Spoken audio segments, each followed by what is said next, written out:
I don't even know what to do with my hands. The sole purpose of this channel for a year and a half has been to convince Broncos country that the Denver Broncos are actually good. Stop listening to the national media. They know next to nothing.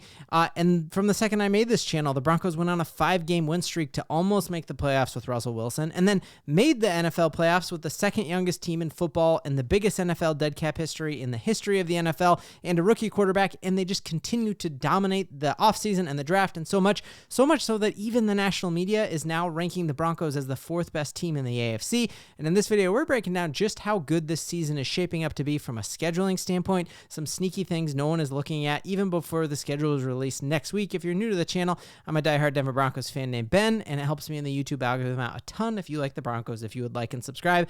And although it feels like the NFL is ways away, it is actually only 18 Sundays. And you remember how fast this 18-week season last year went.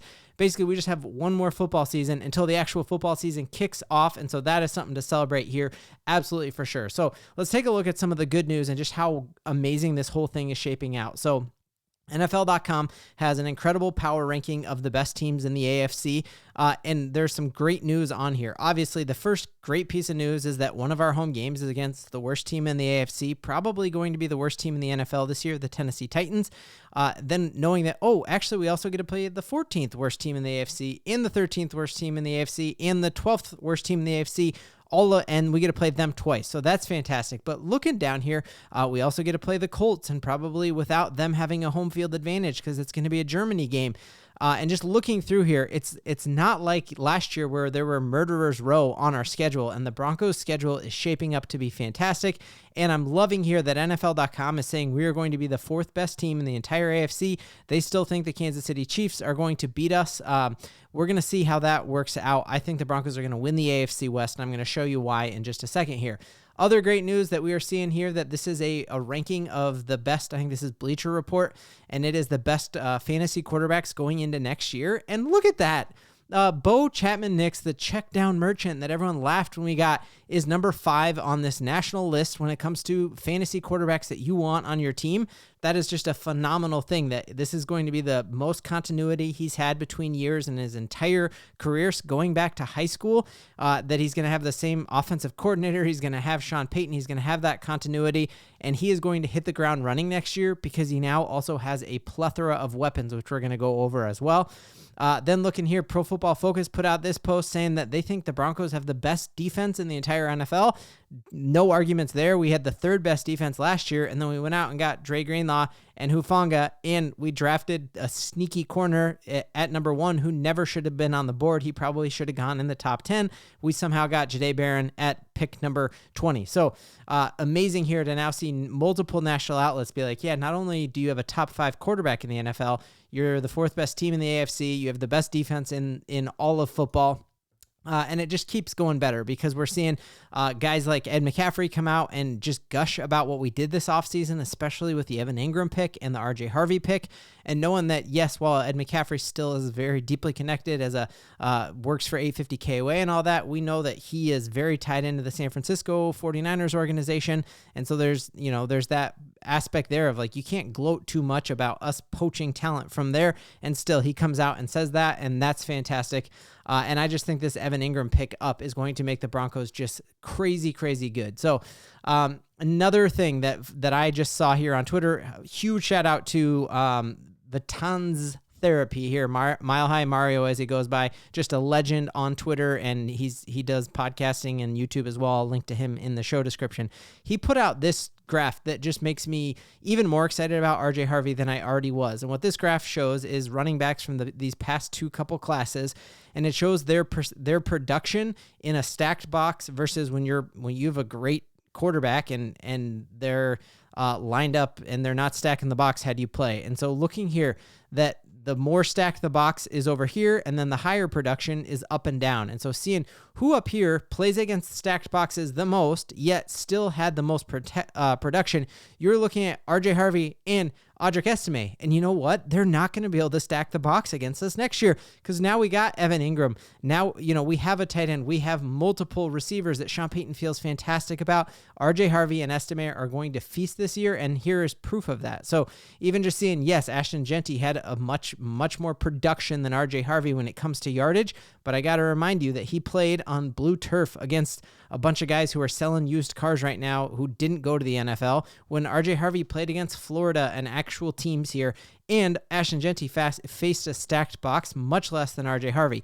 The other one that had me really excited is I think once Omarion Hampton went to the Chargers, a lot of us were panicked, like, oh my goodness, we got to play against Omarion Hampton. And looking here, he had less production against a way less stacked box. So, like, that's a considerable difference here to go from, like, this 5.5 here to, like, a 3.5 and still have less production. So that right there is wild. And I don't think the ACC is demonstrably better than the type of talent that RJ Harvey was going after. So I don't think Omarion Hampton is going to make us regret getting RJ Barron there, getting Jahdae Barron there, and I think that's great. So then, here's the rankings here, but here was the thing that had me the most excited. So here, this is a site that does, based on last year's winning percentage, what are the toughest schedules in the entire NFL and what are the easiest ones. So crazy to me that even though the New York Giants were so bad, they have just a horrible draw here. They have the toughest schedule in the NFL on paper. And then Chicago Bears here, but what I'm loving is that you come down here and you're looking here at Kansas City Chiefs at the 11th hardest schedule in football, tied with the Los Angeles Chargers, and then you have to go down quite a ways where the Broncos have the 15th toughest. So we have an easier schedule than either of our division opponents. We only have to play against 8 playoff teams next year. That's a fantastic advantage where you're looking at them. They have to play against 9 playoff teams for the Chargers, and the Chiefs have to play against 10 playoff teams. But it gets even better than that, because if you take a look at just our opponents, and we don't know when these games are yet, we have 9 home games and 8 away games. Obviously, the Broncos are incredible at home, especially early in the season because of the altitude advantage and Sean Payton, the winningest coach in NFL history in the month of October.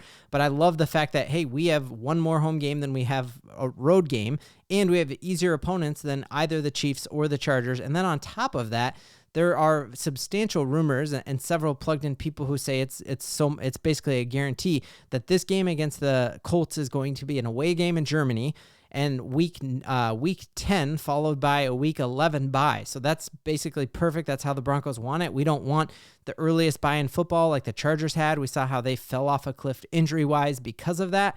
And I love that, okay, we only have 8 away games, and one of those is going to now basically be a neutral game because it's on a neutral field there in Germany. So we have 2 more home games and we have away games essentially, and we have the perfect bye. So I think that's fantastic.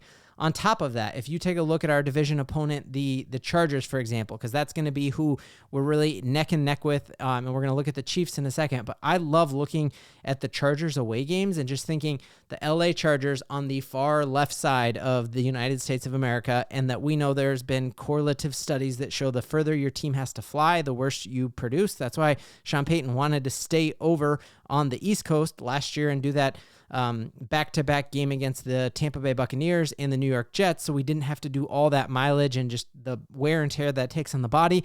Unless you're Russell Wilson doing knee highs, man, all those 4-hour flights and the exposed radiation, not recovering, just the amount of time it takes to fly, it's not very good. So looking here, that next year, the Chargers have to fly to Florida twice. They have to fly to New York, and they have to fly, and they have to fly to Dallas, which isn't an easy flight. So I think next year you're going to look at the Chargers having the most flight time in the entire NFL, and then looking at their home games like this: Eagles, Commanders, Steelers, and Texans and Vikings at home. That's a gauntlet. Plus us and the Chiefs. Like I think the Chargers are going to absolutely fall off a cliff, and I think their schedule is not looking good for them.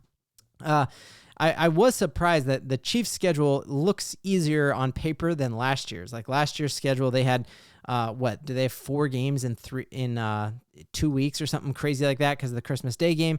I don't feel like they have quite the gauntlet that they had last year, but I love the fact that they are playing away games against Buffalo Bills. I think that'll be crazy. They have to go to Dallas. They got to log some miles flying as well.